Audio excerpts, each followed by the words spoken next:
আজকে যারা এসেছেন তারা সবাই আমাদের বাবা মা, এবং এখানে কেউ পিতৃ মাতৃহীন নেই, সেই অনুভূতিটা আমরা নিতে চাই।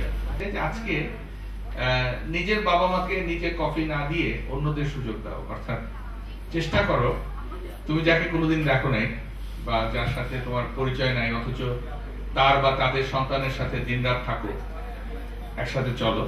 আজকে চেষ্টা করো যে অন্য কোনো প্যারেন্টসকে ওখান থেকে কফি এনে খাওয়াবে।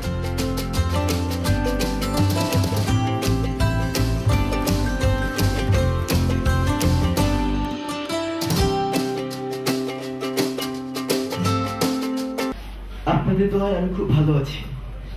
মুখে সামনাসামনি সব কথা বলতে পারি না, তাই আপনাদের উদ্দেশ্যে লেখা আমার এই খোলা চিঠিটা। ছোটবেলা থেকে দেখে এসেছি কি পরিমাণে পরিশ্রম আপনি করে যাচ্ছেন।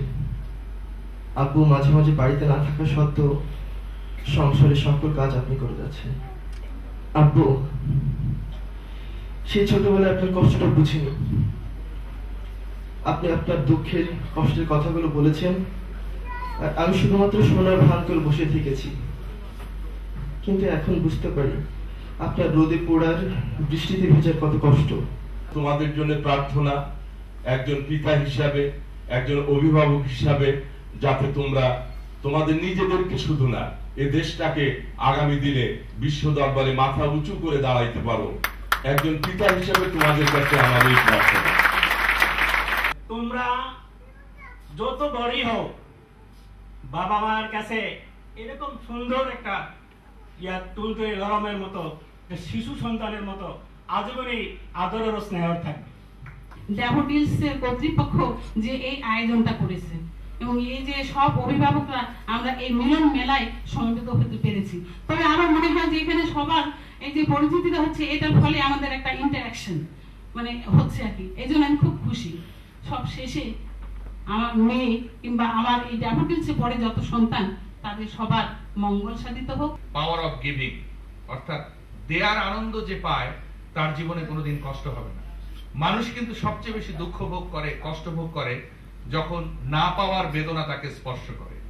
যার পাওয়ার কোনো আগ্রহই নাই, শুধু দেয়ার আগ্রহে যে পরিপূর্ণ, সে পৃথিবীর সবচেয়ে সুখী মানুষ হবে। এবং সে যখন পৃথিবীর সবচেয়ে সুখী মানুষ হবে, তখন আপনার স্বপ্ন যে পৃথিবীর সব জায়গায় আমাদের ছেলেমেয়েরা ছড়িয়ে যাবে এবং সম্মানের সাথে থাকবে, সেটা সম্ভব হবে। মা বাবার সাথে একটা বড় রকমের কমিউনিকেশন গ্যাপ তৈরি হচ্ছে। সো এই কমিউনিকেশন গ্যাপটা আসলে নিরসন করার জন্য এরকম প্রোগ্রাম বা এরকম কোর্স পাবলিক বিশ্ববিদ্যালয়ে অনেক বেশি পরিমাণে দরকার। এবং স্যারকে ধন্যবাদ জানাই আমার চক্ষুর জন্য। আমি নিজে আমাদের যে কোর্স কোঅর্ডিনেটর আছে ঢাকা ইউনিভার্সিটি বিজনেস ফ্যাকাল্টি, আমি নিজে ওনাকে এটা অনুরোধ করবো যে এরকম একটা কোর্স আমাদের ঢাকা ইউনিভার্সিটিতেও করা হয়। ওনারা কি পরিমাণ কষ্ট করছে আমাদের জন্য জানি। মাঝে মাঝে খারাপ ব্যবহার হয়ে যায়, হয়তো একটু রাগারাগি করে ফেলে অনেক কারণে। সরি কখনো বলা হয় না, কিন্তু হয়তো যদি কখনো খারাপ ব্যবহার করি রাতে ঘুমাতে যাওয়ার আগে, ওটা নিয়ে চিন্তা করতে থেকে এটা করা উচিত হয়নি। আই লাভ ইউ আপু, আমি তোমাদেরকে অনেক ভালোবাসি।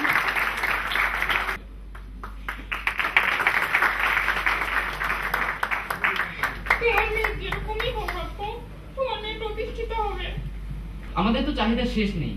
তারা নিজেরা না খেয়ে থেকে, তারা নিজেদের কোনো প্রয়োজন না মিটিয়ে আমাদের প্রয়োজনগুলো মেটায় তারা। তো আমি জাস্ট এটুকু বলবো যেন আমি বড় হই তোমাদের সেই দায়িত্বগুলো আমার যেগুলো পালন করা উচিত, আমি সেগুলো যেন করতে পারি এবং সারা জীবন যেন তোমাদের পাশে থাকতে পারি। আমার সাথে কখনোই আমার সেরকম ভাবে কোনো কিছু শেয়ার করা হয় না, বলা হয় না। তিনি এত কষ্ট করে আমার মানুষ করাচ্ছে, আমি যেন তার বৃদ্ধকালে তার সেইভাবে যত্ন করতে পারি, তারপরে আমি পাইতে পারি। এটা আমার জীবনের সব থেকে বড় ইচ্ছা। আল্লাহ যেন আমার এই ইচ্ছাটা পূরণ করে, আমার আব্বুর জন্য আপনারা সবাই দোয়া করবেন। প্রতিদিন সকালবেলা যখন বাসায় যাই, বাবার পোশাক রাতের পরে আমি পরিষ্কার করে দিই। আমি অনেক ভাগ্যবান, এখন বাবার যত্ন নেওয়ার সুযোগ পাইছি। অনেক সন্তানের এমন সুযোগ হয় না এত তাড়াতাড়ি বাবা মায়ের যত্ন নেওয়া। নিজেকে আমি অনেক ভাগ্যবান মনে করি। আমার বাবা সব সময় আমাকে একটা কথা বলে, সেটা সবার সাথে শেয়ার করতে চাই। সেটা হচ্ছে নিজের মনটাকে কখনো রাস্তা হতে দিও না, যে যখন যে ইচ্ছা আসবে আর যার ইচ্ছা চলে যাবে, নিজের মনটাকে আকাশের মতো করে তোলো, যেন সেখানে সবাই আশ্রয় নিতে পারে। আব্বু থাকলে হয়তো খুব বেশি খুশি হইতেন। আর আমি আব্বুর কাছ থেকে খুবই আদর পেয়েছি। এ পর্যন্ত এমন কোনো সিদ্ধান্ত আমি নিয়েছি বা কোনো কিছু করি নাই যে আব্বু আম্মু সেটা সাপোর্ট করে নাই। একবার খুব রেগে গিয়ে মা আমাকে কলার ধরে বাবার কাছে নিয়ে গেছে, বলতেন যে তোমার ছেলে, হ্যাঁ এখন মায়ের ছেলে তোমার ছেলেকে কিছু বলো। তো আব্বা বলেন কি বলবো, দেখো তো সে কোনো কথা বলে না, চুপচাপ থাকে, আর মুখটা খুললে শুধু মিনমিন করে, বল ওর জীবনে কিছু হবে। তো বাবা অনেক চিন্তা করে কিছুক্ষণ পরে বললেন যে চিন্তা করো না, মাকে বললেন যে চিন্তা করো না, সময় আসলে মুখ ঠিকই খুলবে।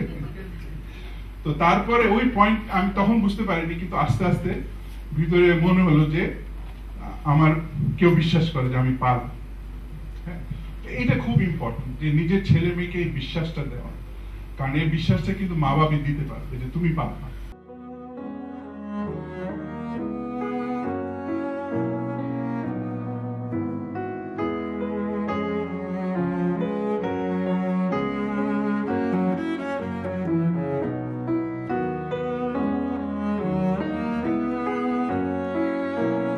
ফিজিক্যাল ফিটনেসের অভাবে যে অপরিষ্কার করে ফেলে সেটাকে সে পরিষ্কার করে দেয় নিজের হাতে, এবং হি ফিল প্রাউড। এর মতো সন্তান আমি মনে করি সেই বাবা মা, এবং এখানেই কিন্তু আমি মনে করি একটা বাবা মার এর থেকে বড় উপহার কিন্তু এই পৃথিবীতে আর কিছু হতে পারে, বলেন? আর কিছু হতে পারে না। যার জন্য আমি মনে করি, আমি আর্ট অফ লিভিং থেকে আজকে বলবো, রাজু এবং যেহেতু বিসির মধ্যে দুইজন, তারা আগামী রোববার বা আগামী সোমবারে অফিসিয়ালি তাকে একটা কংগ্রেচুলেট লেটার দিয়ে বলবে he is the one of the best student of the university who is important to the society to contribute to their father and mother। এবং আমি আমার পক্ষ থেকে, বিশ্ববিদ্যালয়ের পক্ষ থেকে তাকে আমি 50,000 টাকার একটা চেকও আমি ওই দিন হস্তান্তর করতে চাই। আমি কমিটমেন্ট করছি যে সারা জীবন তুমি আমার সাপোর্ট পাওয়া, এবং সারা জীবন তুমি বিশ্ববিদ্যালয়ের সাপোর্ট পাওয়া। কেন? কারণ এই যে কমিটমেন্ট তুমি করতে পারো। আমি যেটা বলবো যে বাবা কিন্তু বারবারই বলেছে যে আমি খুব একটা শিক্ষিত না, কিন্তু আমরা কিন্তু মনে করি যে আসলে বাবাই সবচেয়ে বেশি শিক্ষিত। কারণ আপনি যদি শিক্ষিত, আপনি যদি অশিক্ষিত ভাবেন, তাহলে আপনি কিভাবে ফিল করবেন যে আপনার ছেলেকে শিক্ষিত করতেই হবে? এই মানসিকতার মধ্যে শিক্ষিত। আসলে ডিগ্রি পড়ে শিক্ষিত হওয়ার কিন্তু সমাজে কোনো মূল্য নাই যদি তার ভিতরে মানবিক মূল্যবোধটুকু না থাকে।